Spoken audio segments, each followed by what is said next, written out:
All right, it's a little bit of a funky angle, but I figure it's the best way to get a good view of what's going on in here. I mean, it seems kind of silly, but I had already pulled all my steering column apart, powder coated it, did everything to it, cleaned it up, replaced a couple of parts, turn signal, things like that. This is original turn signal. I had it shined up a little bit, but it looks like the corrosion is coming back, and before it rusts out and gets more pitted and things like that, again, it's the original one, so I'd like to keep it as nice as possible. I'm going to go ahead and pull this all apart, the steering wheel off and everything. Just going to show a little bit of the workings of the inside of this. I'm not going to tear the whole thing down, but you'll get to see a couple of the pieces. So, and there's just one screw holding the turn signal on. It's pretty straightforward, but you cannot get to it via this little hole in there. So I'm just going to pull this off. It should just take a couple of minutes. You only need a couple of tools to do it. I do have a steering wheel puller, and you can get these for like 20-25 bucks on Amazon. What's this? I don't even know what brand this was. I know, made in China. So anyway, I'll just kind of go through that quickly. So this steering wheel horn button just pops right off, and there's your horn assembly right there. There's a little notch there to keep this from turning around, the button from turning around. You will have to take off the 3 screws in here holding in, again, the horn connection assembly. Wait a minute, do I have to even... I think I have to take these off, because then this whole part comes out.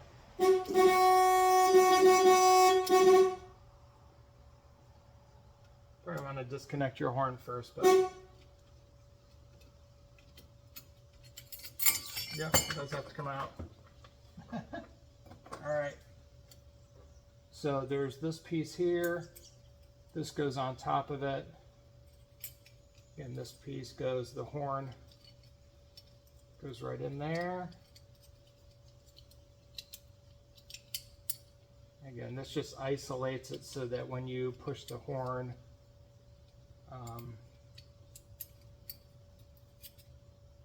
when you push the horn button, so that's how it goes. You know, all the pieces like that. Which I think this, yep. Okay, on second thought, I'm not going to recommend this steering wheel puller. Again, I had to grind this out here a little bit, at least for this car, for a CJ. These bolt holes here are too thin, and I had to grind this out a little bit. And the 5/16 bolts that this set comes with are not long enough to get enough of the insert in there to pull the steering wheel out. So again, if you're going to need, I went and just bought some grade 8, you probably don't even need that, 3-inch 5/16 coarse thread 18 bolts, and this should work fine. So if I put these in here, I should have no problem having no space to put the centerpiece in.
Alright, so I took the puller back out.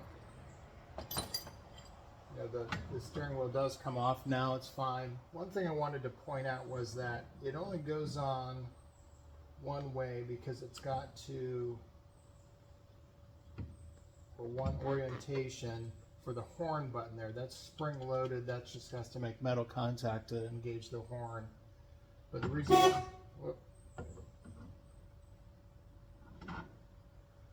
one thing to pay attention of, again, if you want your steering wheel straight when you're going straight down the road, is pay attention to the orientation of where this is, because the horn button here can slide around.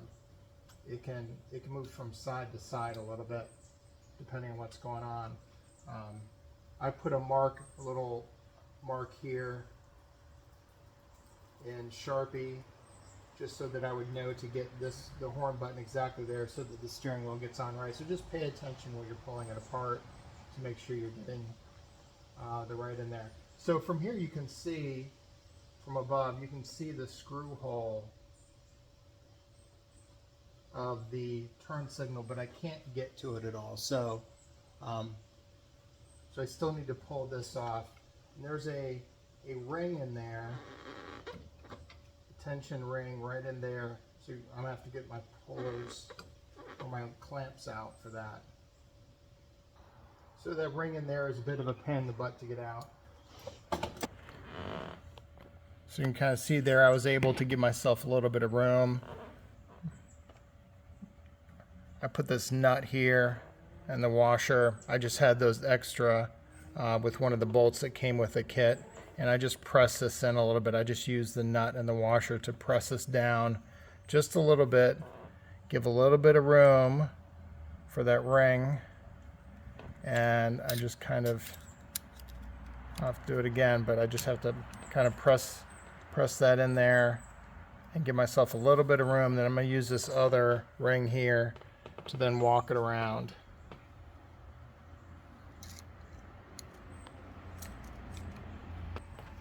So I can just use it to walk it around and get a little leverage there. This would work much better if I had two hands free, but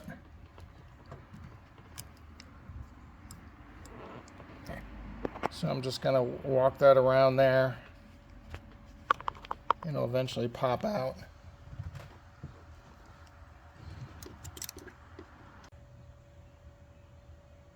Yeah, I'm sure there's a more efficient way to do it. I'm going to try to get this on camera a little bit. I just press this in with my thumb just because, again, it's spring loaded in the back.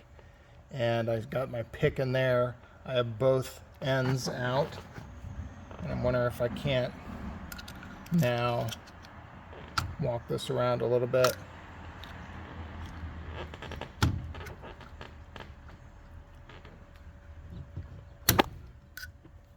I can just get a little bit more. Ah, there we go.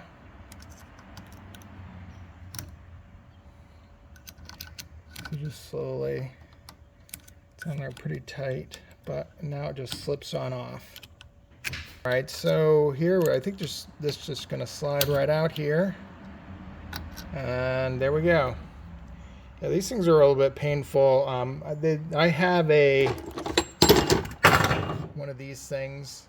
It's supposed to be a snap ring puller, but it doesn't. I can't really seem to get a good grip on this, but maybe you have something better. Anyway, so you got to get the sucker off there. Then once you do that, so once that ring is out, this thing should come right out. Again, try to pay attention to the orientation that it's coming out in. In fact, I may put on an extra. I have a little Sharpie mark right there, and I have one, I guess I can see that really well enough. I have to put a little Sharpie mark right there. And also the orientation where this bevel is pointing on the outside. But again, this with the teeth will only go on there a certain number of directions. So it's hard to, you're not gonna, you won't mess it up by a little bit, but you may get it 180 degrees off or something. Then the rest of this stuff basically just slides right on there. Again, this is a new contact that I bought. Notice that I had to put a piece of plastic over it because these little tabs were making contact with the back of this plate here and engaging the horn when I wasn't intending it to. On my original one, these tabs are recessed, so I just made out of some thin plastic I had. I just basically a plastic buffer, and I've been using that for a year, and that works fine. Yeah, and I guess I'll post the link to this thing, even though it's got the tabs that don't work to make a connection. And then there's the whole thing. Again, my turn signal is replaced, and so that's the mechanism there. There's just some clips there with the plastic, and I'd replaced all that before. I believe you can get that all out with just like 1 or 2 screws. There's a screw there to get out the turn signal mechanism. There's a screw there, and so 3 simple screws and that whole thing comes right out. And essentially that'll give you access to the hazard button. Here's the key lock button. And there. So just going to take that out. It's that simple.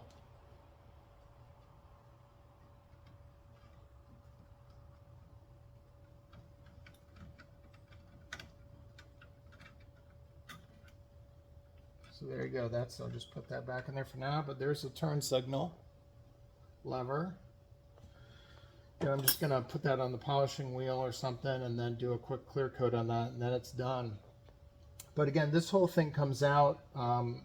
This faceplate comes off there. The whole steering wheel can come out if you remove some of the brackets out from under there without taking the dash out. I see a lot of comments online on Facebook and things like that about, do you need to take the dash off, things like that. No, you do not.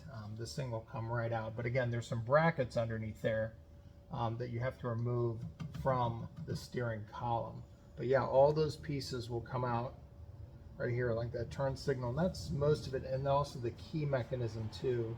I think you can get to that also. Cool Guy has a good video where he broke his all down when he was in the process of refurbishing. I wish I had done that at the time, but I did not. So this is a non-tilting manual steering wheel. I know that the tilting steering wheels are a little bit different, and also the automatics, because the gear shifter is on the column, so that's a little bit different. But this is essentially it. Oh, just in case you're wondering, there's that spring that's pushing out against the plate there. So it's already all dusty and everything in there. So, and then there's a washer in there. I mean, there's a couple of pieces in there, but for the most part, this isn't too complicated. All right, I got the turn signal back on there. I think the rest of this is going to go together pretty quickly. So I'm just going to go ahead and do that. This slips right on. That's that horn button. And the plate here. And remember the orientation. Put my weight in there. There we go. This thing will adjust there if you're trying to figure out the center of your steering wheel. There is a little bit of play there, but you have to obviously get this ring on there right. So that was just about right. I have my little mark right there. And I think at that point, the snap ring goes right on there. I'm probably going to need my picks again to get it on there.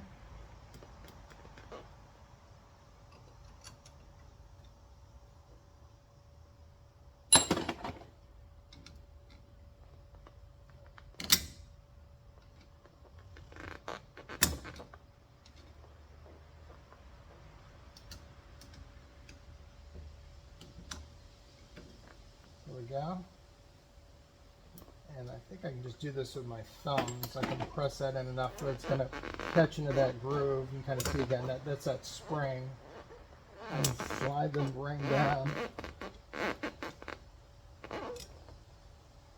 Maybe, maybe not.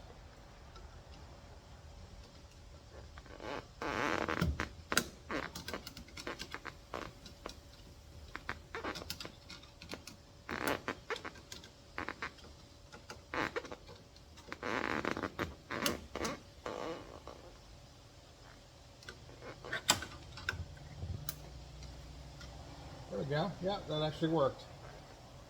So I got it into that little groove, snapped in there, nice and tight.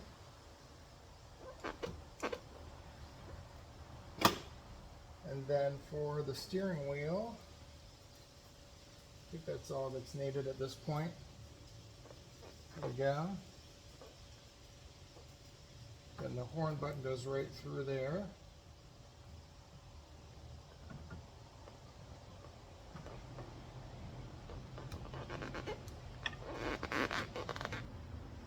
There, that should do. And then the nut.